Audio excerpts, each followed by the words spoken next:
We're coming off the heels of the best week of the NFL season to date. Welcome into Got It Covered. Giovanni Heater alongside Raza Umarani with you. Week 5 of the National Football League is in the books, and what an awesome week of football, man. Yeah, it was the best week of the season to this point, like you mentioned, between the storylines going into it, the storylines that came out of it, the quality of games that we got, the shenanigans that took place across the country in so many of these just wacky games. Like a slate is good when it over delivers. Yeah. And I think this was a slate that over delivered in a very, very good way. Both in terms of it being unpredictable, but also the ramifications that this has down the stretch for so much of the rest of this season. Like, we're going to look back maybe at this first weekend of October being the turning point of the NFL season. I think the best place to start with this week's slate was Sunday Night Football, right? And the storylines that blossomed out of that. The Bills get handed their first loss of the season. They're now 4-1. The New England Patriots ride into the whiteout in Buffalo. The Bills wearing the specialty uniforms, all of that. And they come away with a huge win. Now, it says a handful of different things here, and we have so much to unpack with this game. It says, first and foremost, that the Patriots are legit. And I think you and I shared the narrative that coming into this season, they might be a year away. I thought they'd be a good team, a game or two outside of the playoff picture, not a playoff team. And I think you have to flush that. I think the New England Patriots are going to be playing postseason football when we come time for that in January.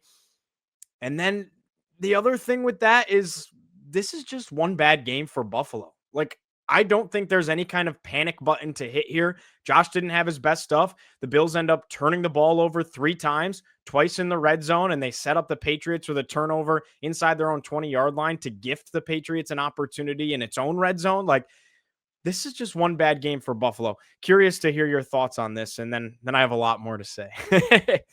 I feel like you have to start with New England here. They felt like the better team. Not even felt like, they were the better team, I think, from start to finish. I know Buffalo rallied to tie it late, but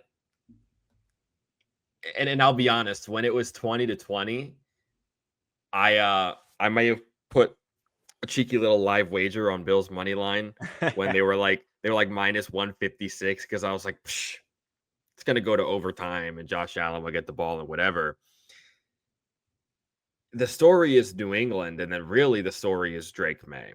I think before this game, when we made our predictions, I was like, Drake Maye's been playing good ball, but it's been against, JV defenses. Like, is he going to step up in the biggest game of his career, in the biggest spot of his career, and deliver a signature performance, a coming out performance? And that's exactly what he did. He played outstanding, not just from a numbers perspective, but I mean, the play where he's stiff arming the defender while getting the throw off, the ability to escape the pocket and still hit his guys downfield accurately. Playmaking was off the charts. It looked like the Drake Maye that on draft night they were like, this is the guy he can be. He finally has become that guy. He's playing at a top 10, borderline top 5 caliber in the league this season. Like, I mean, who are the only quarterbacks you would feel comfortable putting above him in terms of the way they've played this year? It's probably like Dak, Darnold, Josh, Baker, probably Josh Allen. And that's it, maybe, so like Daniel Jones, I guess, is in the conversation, but like, he has been efficient. He's been accurate. But more than anything, it's his ability to lift his guys up and make plays, because their running game is still atrocious. yeah. Ramondre Stevenson keeps on fumbling the Yeah, ball. he fumbles the ball a lot. And Mike Vrabel is like, sorry, Travion Henderson, you're still not getting the ball. And every time Travion touches the ball, good things happen. But still, the neglect of, I think you talk about them playing postseason football. This is a little bit a tangent. I think now the expectation for New England is they should make the postseason, considering we've seen what they can be. We've seen what Drake Maye can be. And their schedule is really soft. I think the difference in them being a playoff team versus being a like legit contender in January is unlocking Travion Henderson. Because I think Stephon Diggs has shown, Now, maybe this is one game fueled by pure hatred and vitriol. The dude was sweating He, in the pregame interview. yeah, But Henderson was not drafted in the second round to get 5 touches a game. Fantasy managers are pissed. I did not draft Travion Henderson in fantasy. Full transparency, I would have if he wasn't selected right where I wanted him. But I think that the really interesting thing that I feel coming out of this game is I'm so wildly impressed with the Patriots, and I think that they still haven't tapped into their full potential. Does that make sense? I think it does make sense. I think that this could have been a blip on the radar type of game for Stephon Diggs. I need to see it for the whole year. Now, he's been really good this year. Like, I think something's clicking with him and Drake Maye, and he seems comfortable and a big piece of the offense in New England. But you mentioned that hatred that fueled this game. He embraced the villain role in its totality. 100%. It was actually awesome. I know you have your opinions. As a neutral observer, I was like, this is actually kind of badass. I really enjoyed it. And for this show, I'm taking my Bills hat off and I'm putting on my journalist hat.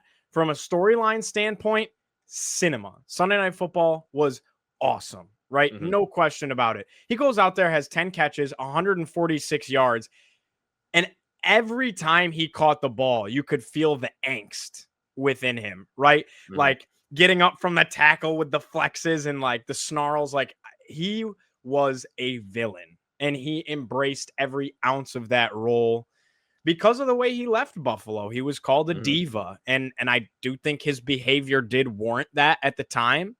And then he gets injured in Houston, and you have him side-eyeing Josh Allen in that photo, which he claims he was looking and admiring at somebody he loves. I was like, that's smug on your face. Like, I don't know how you mistake that, but that was awesome from a storyline standpoint. No question about it. One thing I want to bring up about this game, though, and the narrative swirling around it, is this. This was not a passing of the torch in any way, shape, or form. No. And I've seen that. They talked about it on ESPN a couple times this week. You've seen it on social media. You've seen it a handful of different places that now Drake Maye just had the torch, not that it was handed to him, that he stole it from Josh Allen as the king of the AFC East. Wrong. In no way did that happen. This is one football game. One week 5 regular season football game. Josh Allen has won the AFC East and dominated it for each of the last 5 consecutive seasons. Drake Maye hasn't earned a thing yet, besides a nice Sunday Night Football win in front of a tough crowd with the whiteout and everything in Buffalo. But this is the National Football League. Teams are going to lose games. There's only one team that's ever not lost a game, the Miami Dolphins, right? Way back in the 70s. Larry Zonka still talks about it. Larry Zonka, Syracuse legend. I just don't think we're there yet. I don't even think we're close to there yet. But could we get there?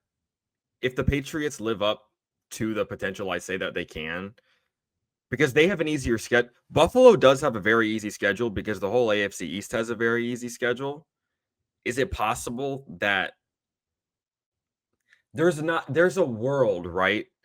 Maybe, just maybe, where the Bills go to Atlanta and lose, and they go to Houston and lose, and then they lose at home to Kansas City, they lose at home to Philadelphia, and New England just keeps on beating up on these,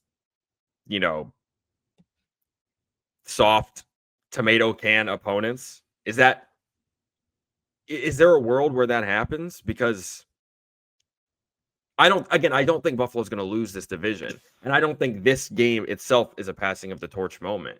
But in my opinion, I don't know that Buffalo is playing a style of football right now that they can sustain. They should be able to sustain success, but against quality opponents, like this was the first time that their running game has been shut down, and it essentially made the rest of the offense nullified because Josh Allen played well, but he also made mistakes. And he was off his game a little bit because the Patriots were able to play the pass a lot better because they had the run completely covered up. What happens if that happens in the second time that these teams play, or in a lot of Buffalo's other really tough games this season? I don't know. I'm with you. We can't overreact. How many times do we say the NFL is a week-to-week operation?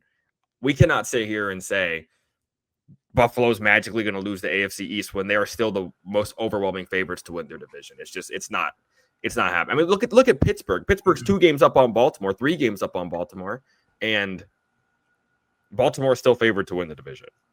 I think this microphone might end up being the death of me here, but yeah, to chime back into the conversation, I don't think we're there yet. Until the Patriots win the division instead of Buffalo, I don't think any torch has been passed. I think Josh Allen has earned. I mean, he's one of the best statistical playoff quarterbacks in the history of the National Football League. Drake Maye has yet to win a playoff game. Yeah, like we're not there yet in any way, shape, or form. Now, what I will say about this is I think this could be the beautiful blossoming of an awesome divisional rivalry between the Bills and the Patriots, which has never really existed. The Patriots dominate.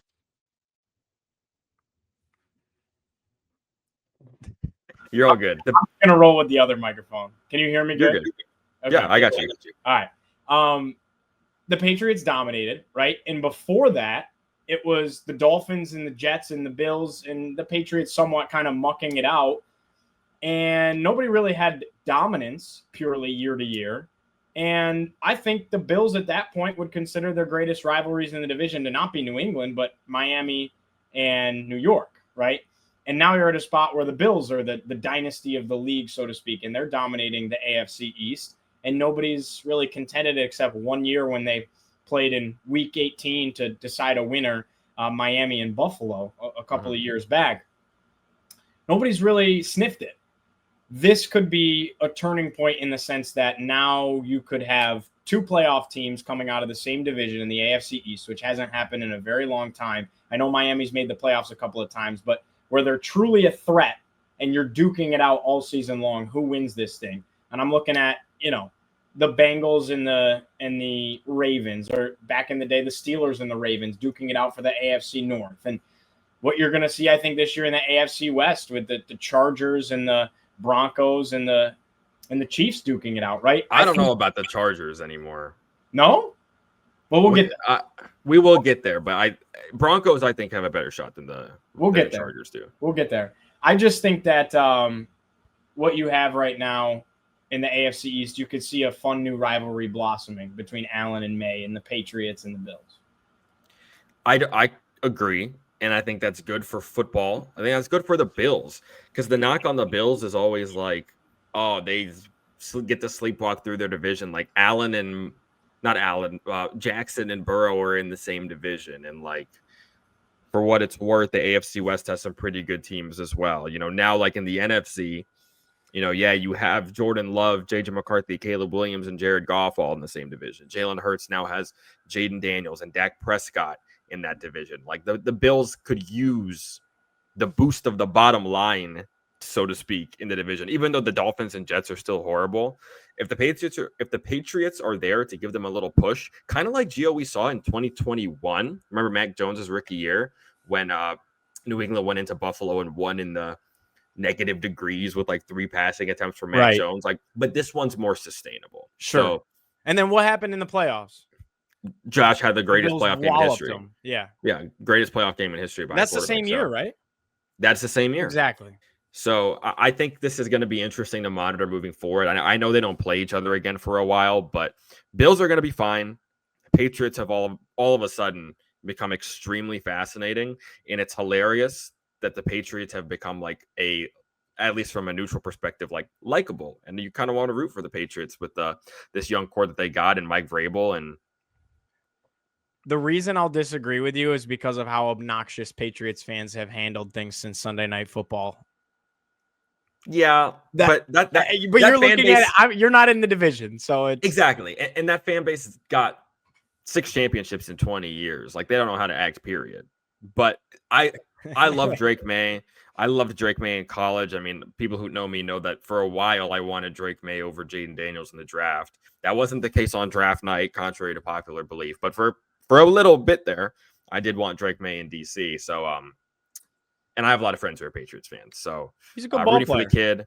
And Vrabel is, a guy who got done dirty in Tennessee and is now bouncing back in New England. So good for him. He changed the culture in New England. Yes. This is not really about Drake Maye. Like, Drake Maye played fabulously, but this doesn't happen without Mike Vrabel. No. Imagine what he's going to do when they have a better roster and a better defense next year. Yeah, and they've invested very heavily in the defense. Milton Williams didn't play in this game. Like, they True. are doing this shorthanded. So they're going to be great. Again, Travion Henderson needs to be unlocked. And one last thing I'll say, Gio, I choose to believe that Stephon Diggs was fueled by the crowd and everything in Buffalo, and not the fact that Cardi B's album stinks. He was angry about something. I hope it wasn't the latter. There you go. Heartbreaker for the Bills. Great win for the Patriots. Let's move on to another primetime slot. Monday Night Football was a banger of a football game. Jacksonville Jaguars at home get it done against the Kansas City Chiefs. Whom's to thunk it? The Chiefs would be 2-3 and the Jags would be 4-1 through 5 weeks of football. How about Jacksonville? Can we get a Duval out of you, Raza? I'll try. Because it's the accent, the emphasis is on the Vol, right? So it's like Duval, right? Yeah, I don't know. You're not going to get me to do it because I don't know. So you set me up for disaster. I'm sorry. But shout out to Duval County. Shout out. That team's electric. They're so much fun. They are. I thought this was the most impressive game of Trevor Lawrence's career to this point. I really did because of how bright the lights were. And I thought he played really well. I get both teams made some mistakes here, and we'll get into all that. But because of how bright the lights were, I can't remember a time besides a playoff game where in the regular season you had Monday Night Football. The Jags are humming like this at 3-1. You got the Chiefs in town after the Chiefs are coming off the back of a big win. It's Kansas City in Duval, and they take it to them and they win the game. Now, it was a close game, don't get me wrong, but I just was so impressed with how composed Trevor Lawrence was in the moment. And we really haven't had a chance to see him play under the bright lights very much. No. And he's had ups and downs this year. I thought this was a up and down game for him. It was an up and down game across the board. I got to say, just to start it off, I saw a tweet that was like, man, I really appreciate Joe Buck and Troy Aikman because they've got this great chemistry. It's like, they are inherently kind of a more laid back football-y duo in terms of like guys that just love the game, which is perfect for Monday Night Football. And ESPN, for as I hate to say it, horrible as their baseball broadcasts are and their basketball broadcasts are, they nail their football broadcasts in terms of like, I don't know if you've noticed this, Gio. The crowd is louder on ESPN than it is on other networks. And you can hear more on ESPN than you do on other networks. And it makes for this lit environment. I can't wait for next week to hear what it sounds like at FedEx, at Northwest Stadium. Yeah. I'll be at the game. So when I go back and watch the TV copy, I'm going to be really interested. That place is going to be loud. This man watched the Commanders game in its entirety from different camera angles. We're talking all 22. We're talking the TV copy. The man watched the game 3 times. Three times. I don't know how he has time to do this, but continue, my friend. So shout out to ESPN because Jacksonville was lit. Duval County was lit. Trevor Lawrence played well. Man, I would love to talk about the Chiefs, but I don't want to. I don't want to talk about the Chiefs. This is the Jaguars moment. The only thing I'll say about the Chiefs is that they're looking more like the Chiefs again. Some of the stuff that Mahomes is doing, they look more Chiefy. And they haven't looked Chiefy, I don't think, in well over a year. And I will say, this is not a bad loss for Kansas City. It's not. No. And they don't have to. They're 2-3, but I'm not. There's no worry there. Like Baltimore, you're panicked. And yes. And Kansas City, I don't think there's any sweat. Yeah, they're not 2 listen, the Panthers are 2-3, but they're not the same level of 2-3. No. Jacksonville is a Brian Thomas Jr. drop and or horrendous defensive pass interference call on Travis Hunter away from being 5-0. And a deserving 5-0. True. You could argue that if Brian Thomas doesn't make that crazy catch on the beautiful ball from Trevor Lawrence, that they're also 3-2. That's true, but that's a play that BTJ should make. Sure. We've expected him to make. The drop against Cincinnati was kind of unforgivable. Yeah. But even then, the defensive pass interference was even worse on Travis Hunter, which is just Listen, I'm still upset about that, and it was damn near a month ago. So the Jags are a very, very good team. They should be top 7 in everybody's power rankings because they are really good. The defense creates absolute havoc. They have 14 takeaways in 5 games. Yeah. I said before the season that the linebacker duo of Lloyd and Aluakin was probably the best on-ball linebacker duo in the league. They have simply become the best well-rounded linebacker duo in the league because Devin Lloyd is dropping into coverage and blowing stuff up every single play. He has 4 interceptions, highlighted by the 99-yard pick six. It's huge. Which was like... It changed the entire game. You don't see that. It changed the entire game. You could argue it changed the season. Like, that's the type of play to change the season.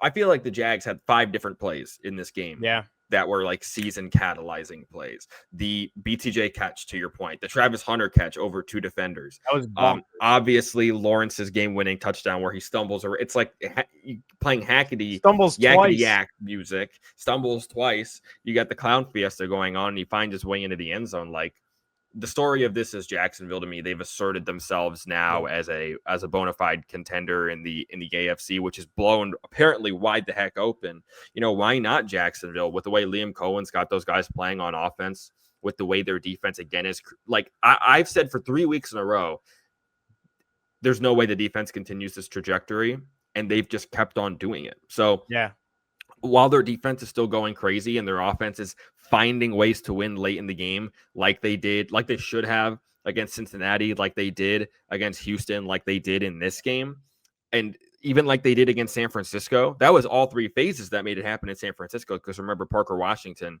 had the punt return touchdown in that game. So like, Jacksonville is quietly one of the more well-rounded teams at the moment.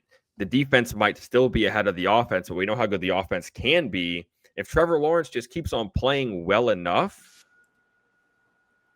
I'm fascinated to see what this team could look like when the playoffs roll around. Last question on this game for you. Is it a concern at all that for both teams, Mahomes for Kansas City, Lawrence for Jacksonville, led the team in rushing in this game? For Jacksonville, no. Because Travis Etienne's had a fantastic season. I think this was just an off game against a very solid defensive front. For Kansas City, probably, because Mahomes is their leading rusher on the season. Yeah. But I thought Pacheco looked the most like rookie Pacheco in this game against a very solid defensive front, albeit without Trayvon Walker, who's fantastic against the run. So definitely less so for Jacksonville, because I think they're going to be fine. I think the Chiefs' lack of a difference maker out of the backfield could hold them back at some point this year. There's too much of the onus is on Mahomes. Like, I was texting people when the Chiefs were up 14-0 in this game.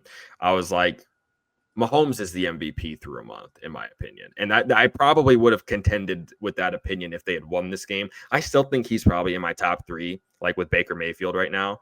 I think Dak's got a really good case right now. And yeah, Dak Prescott is in that top 3 as well. So I would like the Chiefs to have some semblance of a run game, but they don't. Yeah. Another awesome game this weekend. How about Tampa Bay going all the way out to Seattle, winning a thriller, 38-35, the final score. Awesome storylines here because you have 2 quarterbacks in Baker Mayfield and Sam Darnold that have not only revived and resurrected their careers, but also arguably both of these franchises. Tampa Bay's been a little bit dominant in their division, but Seattle, how about the transaction paying off to cut ties with Geno Smith and go with Darnold? I feel like this offense in Seattle is humming. And it's so impressive to me the way that they do it. I love how Sam Darnold just takes what the defense gives him, right? He zips it around these short, intermediate passes, spraying it all over the field. And then a couple times a game, sometimes just once a game, boom, they'll take a shot out of nowhere. Mm-hmm. In this game, it pays off. He hits Jackson Smith and Jigba with the deep shot. They end up scoring. Like, I love what they're doing offensively. I think Kenneth Walker is a monster at running back. The Buccaneers, you can't say enough good things about. I've been impressed with their defense at points this season. Obviously, they allow a lot of points in this game, but they come up clutch when they have to. Baker Mayfield's sensational. Emeka Ibuka is running away with Rookie of the Year at this point. He's a freak. So many things to like out of the Tampa Bay Buccaneers. This game, to me, Raza, came down plain and simple. Seattle made 2 mistakes, and the Buccaneers didn't make any. Seattle had a turnover early in the game, and then, of course, you got a chance to go down the field and win the game, and Sam Darnold throws that interception inside the final minute. He threw it basically in field goal range for Tampa Bay. They get a chunk play for a first down to make it more comfortable. Then they end up kicking the game-winning field goal. Really, it just came down to, in this awesome shootout, Seattle made a pair of mistakes, and Tampa Bay played flawless football for 4 quarters. Yeah, and I'm pretty sure Seattle missed a field goal. They did early in this game as well. In the first quarter, they missed one. They were struggling to get it going. This was a lower scoring game in the first half, and then Seattle scored touchdowns on 5 straight possessions. Yeah, before turning it over on their last possession on the interception by Darnold, which I don't put on him. A lot of people were like, there's your classic Sam Darnold. I'm not about to do that. I think that was a terrific play by savvy veteran in Lavonte David, who is performing at a much higher level than I could imagine anybody playing at his age and his position. Like, I know, like we have Bobby Wagner in Washington, and while he's still very good at plugging the middle, like he has his deficiencies otherwise. Lavonte doesn't, and he's still very fast and very savvy back there. Completely random, but I saw a tweet that Lavonte David is the only Buccaneer to wear every uniform the team has ever wore.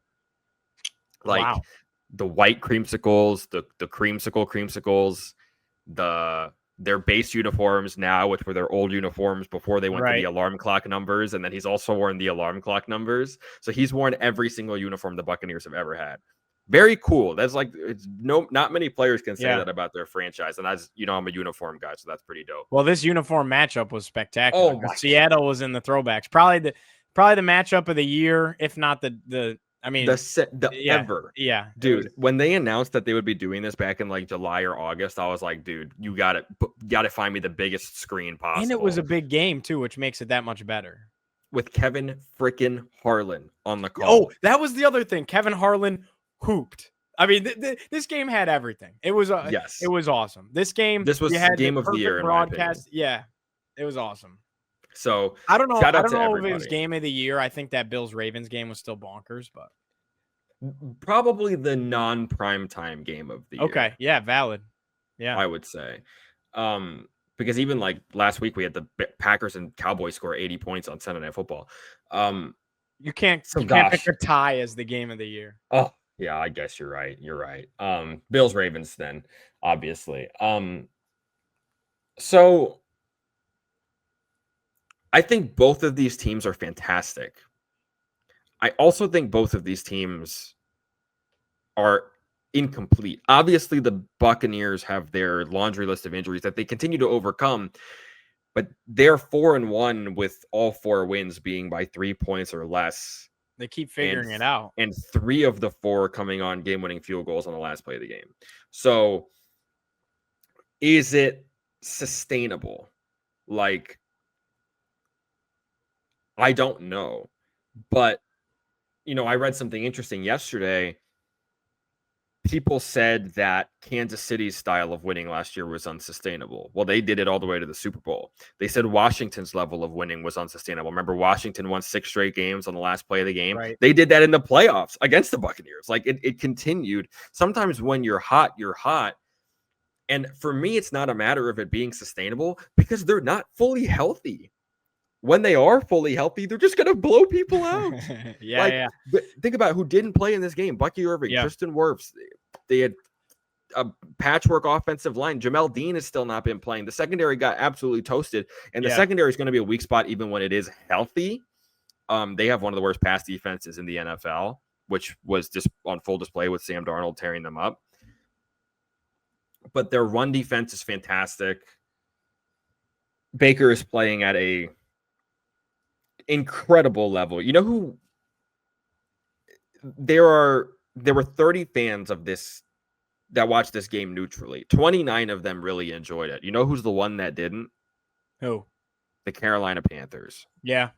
Like Had both of them. maybe the Browns fans didn't enjoy this one either, but they had both of them in the room. Now, granted, this is the perfect game to display what quarterbacks going through a bit of a transition into the next chapter of their careers can do. Again, look at what's happening to Daniel Jones. This happened to Sam Darnold last year in Minnesota.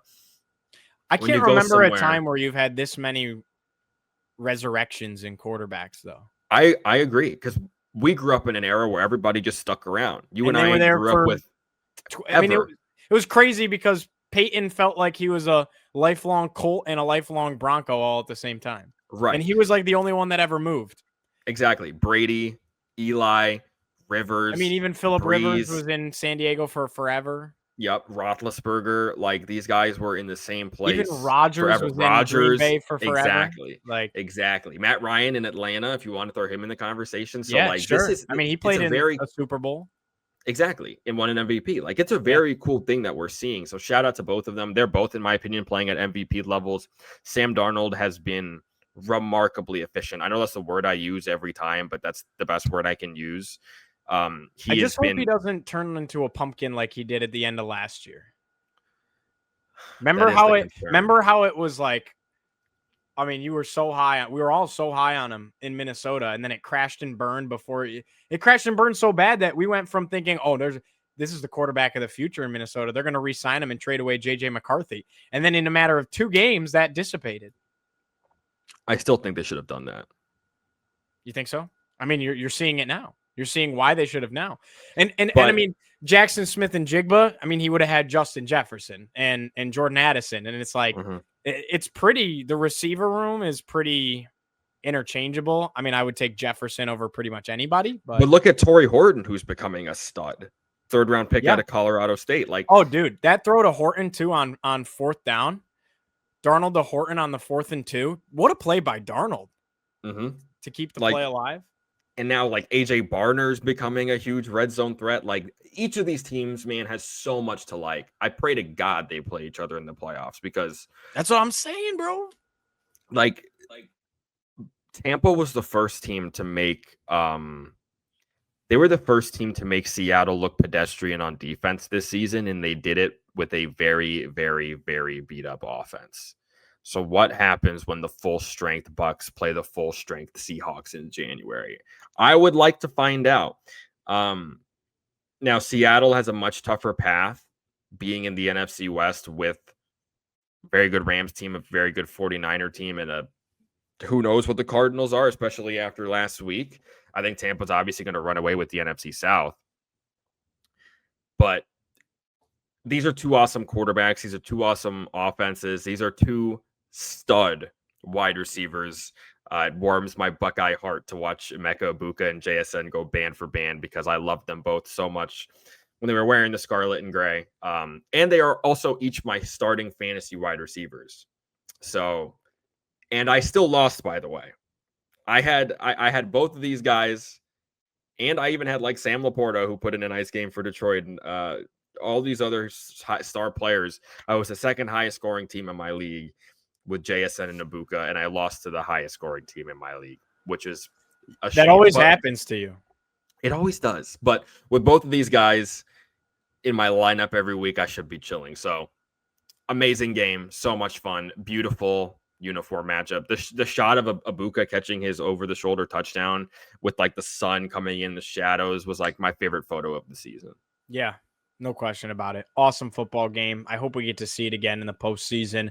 One more to discuss here before we have even more, right, to unpack with the rest of the league. Like, we said that you could arguably go through the entire slate and pick something important that matters storyline wise in every single game. I don't remember a week where that's the case.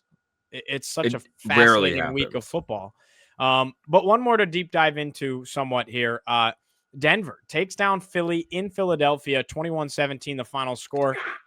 18 points in the 4th quarter by Denver. They outscore Philly 18-0 in the 4th frame. Philly was up 17-3. Looked like they were going to run away with the thing. Yeah, Yeah, this is a Philadelphia collapse. Pretty plain and simple here. And Philadelphia had been getting by the skin of its teeth all season long up to this point, right? And week after week, similar to the Chiefs last year, we were saying, when's it going to get them? I mean, we're talking plays like blocked field goals, the reason they win, and different things. The comeback, of course, against the Rams. And this week, it finally caught up to them. Yes. And they get outscored 18-0 in the fourth quarter. And, you got to clap it up a little bit for Bo Nix and company and Sean Payton and what they were able to do in that fourth quarter. But it felt like Philadelphia let one go big time. Philly was 2 of 11 on third down. I mean, that pretty much encapsulates the game to me as to why they lost. It is a very perplexing game because I felt like Denver did nothing of note offensively, which was clear in the fact that they had scored 3 points in 3 quarters. Yeah, it was terrible. It was a classic Eagles game through 3 quarters. And even with the 18-point explosion in the fourth quarter, I still don't think Denver did anything crazy offensively. I mean, what's the way I've been describing Bo Nix this year? He still has the training wheels on. Yeah. And he did in this game too. Every single play of note that happened in this game for Denver, for Bo Nix specifically, was a check down or like a quick pass, quick screen, or a sideline ball to Cortland Sutton or Marvin Mims, who winds up making a play, which is fine. But like in my mind, I was like, dude, they have not attacked the middle of the field once today. And then I went yesterday actually and looked at Bo Nix's passing chart on Next Gen Stats. Dude, it's nothing in the middle of the field. It's like 70% quick stuff to the right or sideline balls to the right, a little bit of stuff here and there to the left, nothing in the middle of the field. So this is a very perplexing game to me, Gio. I am not impressed with Denver offensively as much as I like their running game. And I give a credit to Bo Nix, who turned in a good performance, particularly in the fourth quarter, even though it wasn't anything crazy. It's not like they said, go win us the game, Bo. They were like, go win us the game offense, which they did. So again, I give credit to Denver for pulling this off, and I'm very thankful that they did. Again, I've said it before on this program, I get sometimes more catharsis when the Eagles lose than when my own team wins. This was one of the cases where I felt very, very happy that the Eagles finally lost the game. I don't have to look at that stupid stat anymore that Jalen Hurts has won all these games in a row that he started and finished. So the Eagles, man, I'm curious to hear your thoughts because like nothing happened on Sunday to me to change my opinion on what the Eagles are. Like you said, this is just everything we've talked about coming back to bite them. Now, is it perplexing that Saquon Barkley only had 6 carries in this game and none of them went for anything crazy? I know he had the big wheel route touchdown, but that's about it. Yes. Saquon averaged 125 rushing yards a game in 2024. He's averaging 50 in 2025. Is it perplexing that A.J. Brown still isn't putting forth any effort and is not being rewarded with any semblance of productivity? Yes, this was a good game for Devontae Smith. And who knows what happens if, on that last drive that the Eagles had when they were down by 1 after Denver went for 2 to take the lead. Remember, he hits Devontae Smith on the deep shot on third down, but Saquon gets called for a penalty. They bring it back and they wind up punting instead. I think it was fourth down, actually, that they converted, that the penalty made it that Sirianni wanted to punt. They're just weird. And, like, I don't think Jalen Hurts played poorly in this game, but they're not playing winning football. So here's my conclusion after week 5 on the Eagles. We've talked about them as the 2024 Chiefs. I'm done with that. These Eagles remind me of the 2020 Pittsburgh Steelers. And it's less contextual because we compare them to the Chiefs last year because they're coming off a Super Bowl win and they're winning ugly and close, but at least they're finding ways to win. I'm throwing last year out of the picture here. I'm looking at it. We now have a month of football to go off of. So let's look at this month of football. Yes, they're winning games. They're damn near 5-0, the same way the Steelers started that year, 11-0. But there's no offensive identity. Like something different has to happen. Something weird has to happen every week for them to win.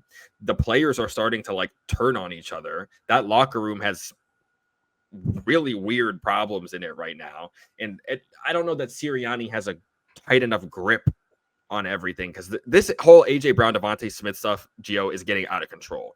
Diana Rossini's article in The Athletic that went up on Saturday or Friday of last week was like, they've got some real problems to sort out. Again, they're talking weird with the media from the head coach all the way down. The defense is playing honestly better than it seems, but it's not good enough because it just, there's no, dude, let me ask you, what is Philadelphia's 2025 identity? They don't have one. Winning games close. They don't have. That's not an identity though. Right. They don't have. They don't have one. So all of a sudden, I find it perplexing how much they're struggling to run the ball. It makes no sense. I don't care that Landon Dickerson is hurt. I don't care. You have Saquon Barkley, and the threat of Jalen Hurts is always there. This is like it's kind of like why can't the Ravens run the ball with Derrick Henry when Lamar's out there? Like, that makes no sense to me.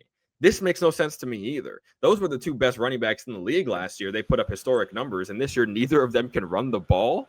It makes no sense. So all of a sudden, I feel a lot better being one game back at Philadelphia in the NFC East. Right. The flip side of this is two of the Eagles' next 3 games, Gio, are the New York Giants. They play them twice. They'll be next wins. 3 weeks, which will both be wins, and they can be get right performances where they're not going to be bit by these things that are bringing them down. Whereas if they were playing a playoff contender like Denver or a better team within the division like Washington or Dallas, that might come back to bite them. So I still think there's time to right the ship in Philadelphia, but like every passing week, there are more and more doubts and questions. Yeah. So I just wonder,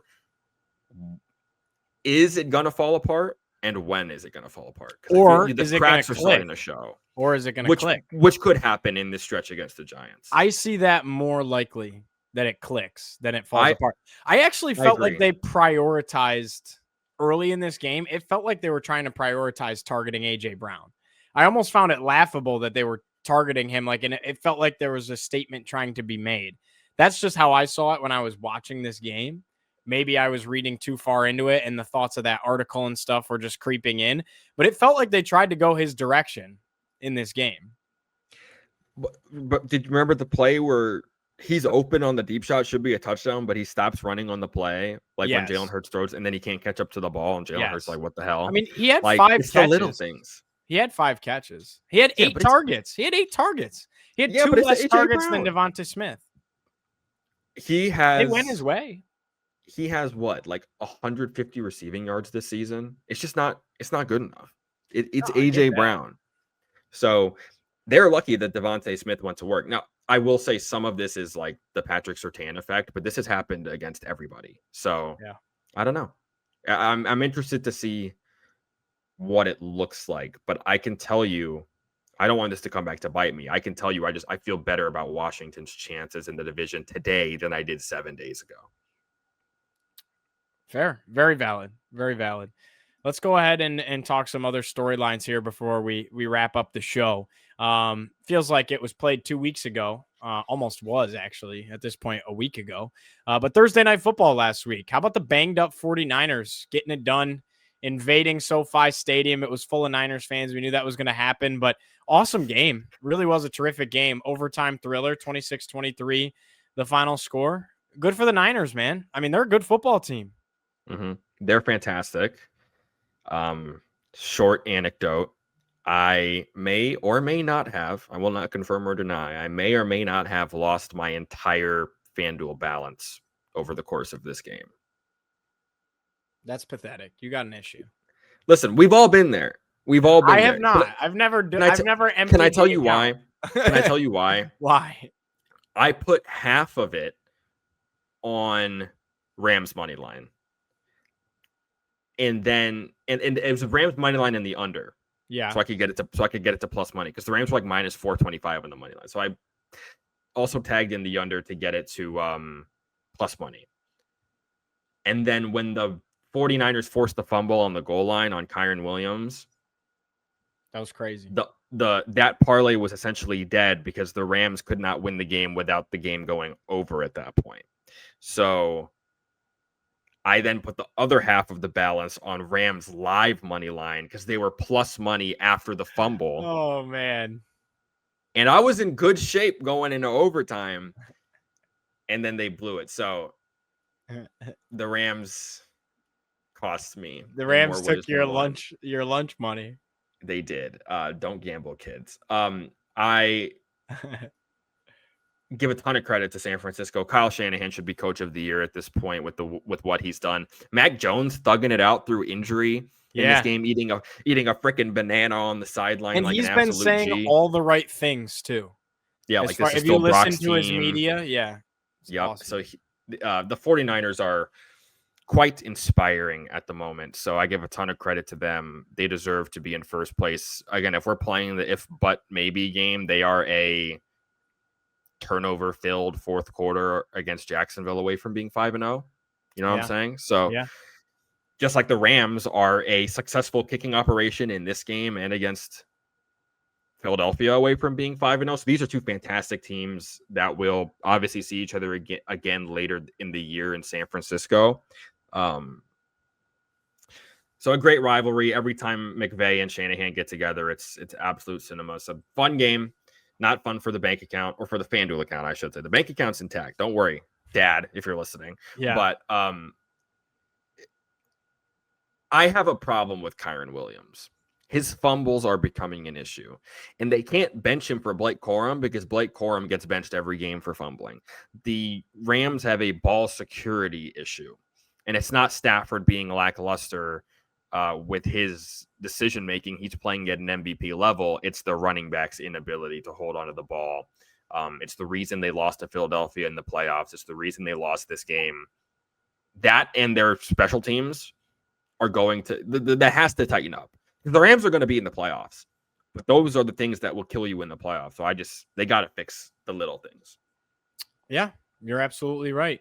Let's shift gears a little bit here. This is a really important conversation. Part of me wanted to lead the show with it, right? And I can't believe it took to the 50th minute of the show to get to it. Is it over for the Baltimore Ravens? We're getting dangerously close. Let me propose a pair of questions to you about the Baltimore Ravens right now. One, what is the path to it not being over? Okay. And two, do you have enough faith in the Pittsburgh Steelers to win the division for it not to be over? Because it feels like, to me, if Baltimore can get to like 9 wins, there's a world where that's enough. Because I think at this point, the Bengals and the Browns are out of it. So do you have enough faith in the Pittsburgh Steelers to take the division from the Baltimore Ravens at this point? You do. Yes, because of the way that they've started. Yeah. Because of the way both teams have started. Pittsburgh is 2.5 games up now. That's correct. Coming off a bye, they still have a more favorable schedule, even though it is a little challenging. Like, banking wins early in the season is extremely important. Like, look at Jacksonville, for example. Okay, they have 12 games left. If they go 6-6, they'll finish 10-7. That's a playoff team. Yeah. Right. So for these teams that start off hot, if you have a great September, you got to go 500 the rest of the way and you're a playoff team. If the Steelers go 500-ish down the stretch, right, they've got 13 games left. They're a 10-7 football team. That's good enough to win this division. Because for the Ravens to get to 10-7, they have to go 9-3 the rest of the way, still having to play the Steelers twice, still having to play the Packers. The Bengals could give them a run, depending on if Burrow's back at that point in the season. I'm not ready to declare that it's over, but I also don't think Baltimore should be favored to win the division like they are right now. Pittsburgh should be favored to win the division, which is gross, but here we are. Do you think it's over? I don't think it's over, but I think we're getting there. I just don't see. So what are they right now? They're 1-4. Yeah, they'll be 1-5. They'll be 1-5 after because the they're going to Rams lose game. to the Rams. I think at 1-5, it's over. I don't know how you get up off the mat with a 1-5 start, because here's the problem, man. Lamar Jackson's not a full-blown eraser. And I don't even think Lamar Jackson's an eraser the way that Mahomes can be an eraser and Joe Burrow has been an eraser at times and Josh Allen can be an eraser. I know Lamar's MVP. He's unbelievable. But when has he erased for the Baltimore Ravens? I don't think that he has, particularly in the playoffs. There's nothing that he erases. Yeah, their defense has never been this bad. Think about the 2 times, Gio, they've been a 1 seed. They had the number 1 defense in the league each year, at least in the AFC. Like 2019, their defense was like right there with San Francisco, and they got one and done. In 2023, their defense was right there also with San Francisco, and they lost at home in the championship game. So I think that's an excellent point you make, actually, because it feels like Lamar thrives when Baltimore thrives. Right.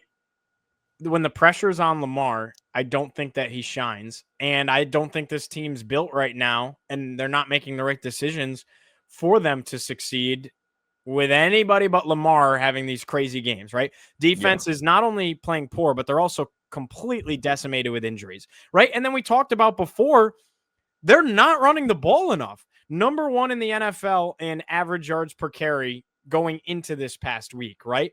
And then on first and second down, 32nd in the NFL, dead last on running the ball on first and second down with their running backs.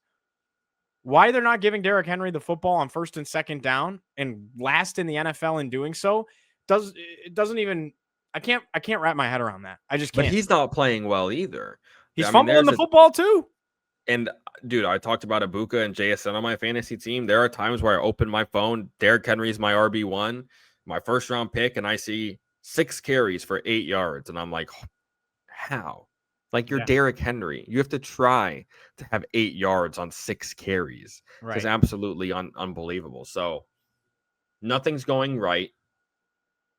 I think I said it last week. I think blowing that game in Buffalo,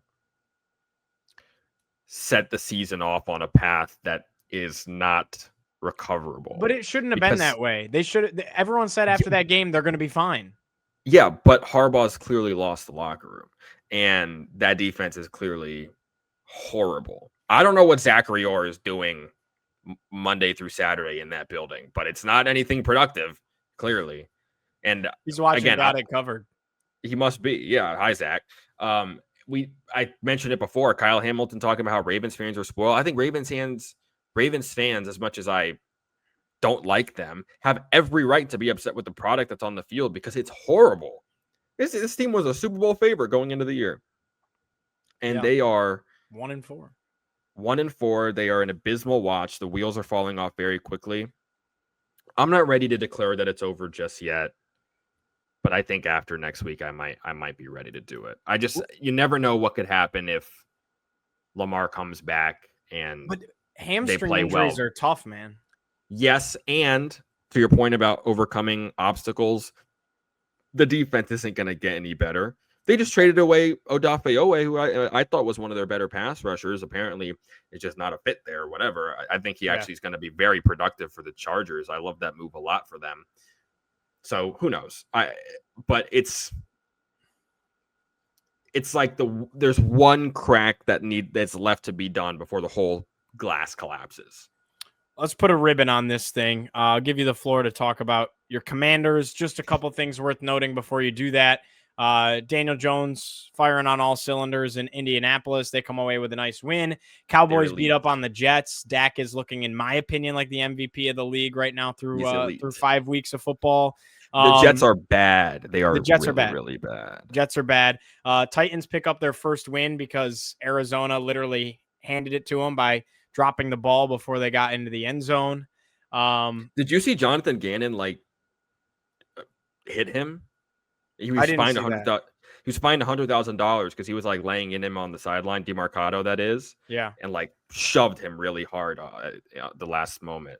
Oh, I did not. I think he shouldn't have been fined for that. I think that's just coaching. But yeah. Why are you finding the coach 6 figures for disciplining a player who's making that mistake? College athlete either. He's a grown man.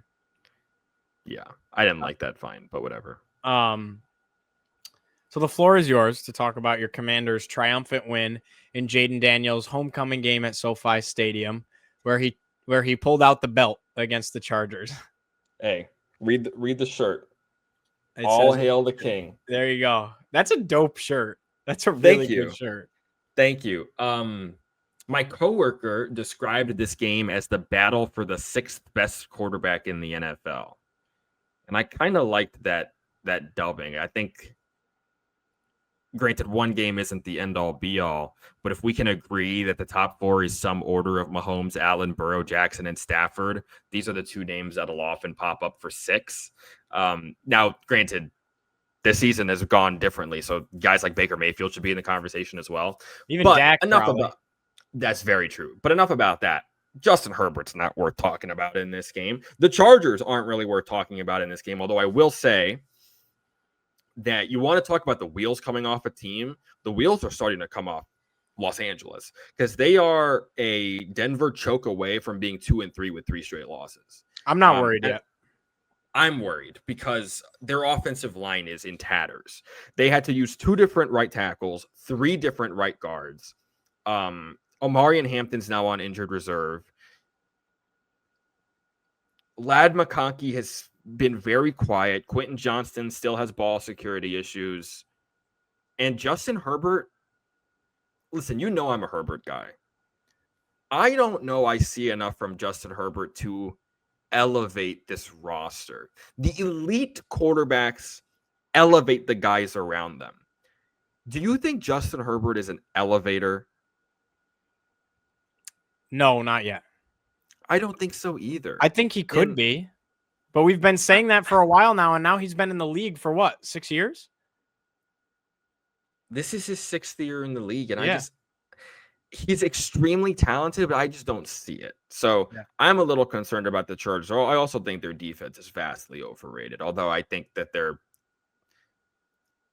when I look at their defense, I see like 2 impact players, Tyre Tart and Tarheeb still, and Derwin James, but that's about it. But to make it quick with the commies, first of all, I told you so. Did everything I talked about in the preview came to fruition, did it not? Jaden Daniels being back. At first, I was like, uh-oh, because at first, it took a minute for them to get moving. It did. I give a layman's share of credit to Quan Martin for forcing that fumble on Quentin Johnston that turned the game around, right? Chargers come out 10-0 in the first quarter. It's 27-0 Commanders the rest of the way. Jaden Daniels makes every play necessary, right? A 3rd and 16 strike to Jalen Lane to keep that drive going. At the end of the first half, 55-yard flat-footed nuke to Luke McCaffrey, who's having a sensational sophomore season, who makes a tremendous catch to tie the game 10-10 going into overtime. Deebo Samuel continues to be a stud. This iteration of Washington's offensive line has finally found something. I remember when Brandon Coleman was benched for Chris Paul, I was like, what the hell is going on? Apparently that was a stroke of genius because Chris Paul has been a tremendous left guard in the 3 games that he's started. And that has opened up the run game. And now you're seeing, hold on. I told myself I would do this. Give me a second. You ready? I'm ready.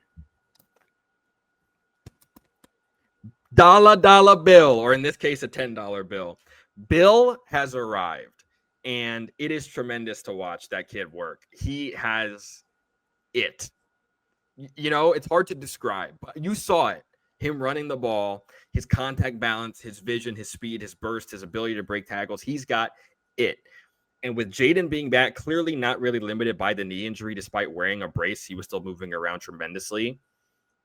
Dude, you know what the play in this game, in my opinion, that showed me that like the Commanders are just gonna be cooking offensively now is they had Jaden, Deebo, and Bill line up in the backfield.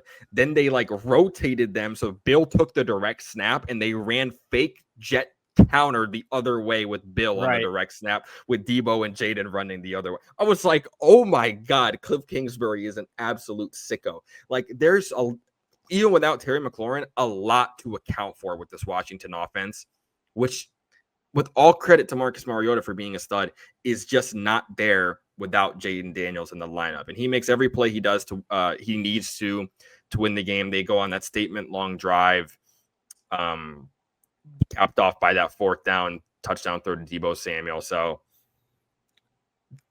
a lot of people in the fan base are saying this is the first win of the season, the first performance of the season that felt like last year's team. I completely agree with that statement. It felt like this is the type of performance Washington wanted to put on tape, and they did that. And listen, this is the best running offense in the league, arguably, right now. They lead the league. I don't know. Buffalo's pretty good. They lead the league in rushing yards per Yes, game. I'm just saying, fair. nobody's above them. They're about to play a team that's 31st in rushing yards allowed. So look out for another big Bill game on a national television. But yeah, cathartic, dude. I thought we'd win. I didn't think it'd look like that. I want to briefly say I have problems with the defense still. I don't know why they're allowing all these soft spots in zone on, like, Justin Herbert was slicing them up, but it didn't matter because they made the 2 turnover plays necessary to win the game. The Quan Martin forced fumble and the Mike Sanderson interception on the goal line, which made all the difference. So I feel a lot better than I did 7 days ago. And with Philly looking a little futile, I would love to play them on Sunday, but I'll settle for playing the Bears on Monday because my little Cubs, we're coming for that. I see the tweets. People think this is some sort of, I don't know. I'm comfortable saying it's a rivalry right now, a baby rivalry. It could blossom into a Mahomes-Allen type of rivalry if the Bears end up being good. But man, our fan bases do not like each other because they are obsessed with us and we hate them for it. So I can't wait for Monday night. I'll get more into that when we give our picks. But yeah, I feel good. And 5's a big reason why. I told you so. Glad one of us had a good weekend of football. Hey, it was your first loss of the year. It had to happen. I know, but Syracuse lost at SMU by like 3 touchdowns. And Virginia and the Tech Hokies lost. And so Buffalo's supposed to be the saving grace after a dreadful Saturday. And I looked forward to Sunday Night Football all day. And then that happened. So, yeah, it is what it is. We went 0-3 on the week. That's all. And listen, things we're used to. I've been there. There was a stretch last year. I think in the whole month of November, or for most of November, neither Virginia Tech nor the Commanders won a football game. At least you had the Ohio State Buckeyes, but then they would lose. They would lose to Michigan, and that happened. Your world was falling. Yeah, in November. So nothing is ever good forever. Nothing is ever bad forever. So true. But we get to enjoy a nice little. We got a little Raza cut right out, but we got a little Monday night doubleheader coming up on Monday.